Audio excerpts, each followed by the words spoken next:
ঈদের শুভেচ্ছা জানালেন বাঙালপুর গ্রাম পঞ্চায়েতের উপপ্রধান আশিক রহমান।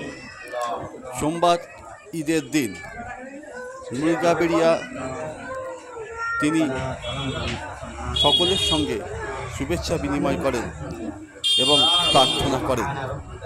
এরপর তিনি সকলকে শুভেচ্ছা জানান। খবর.com রিপোর্ট, হাওড়া।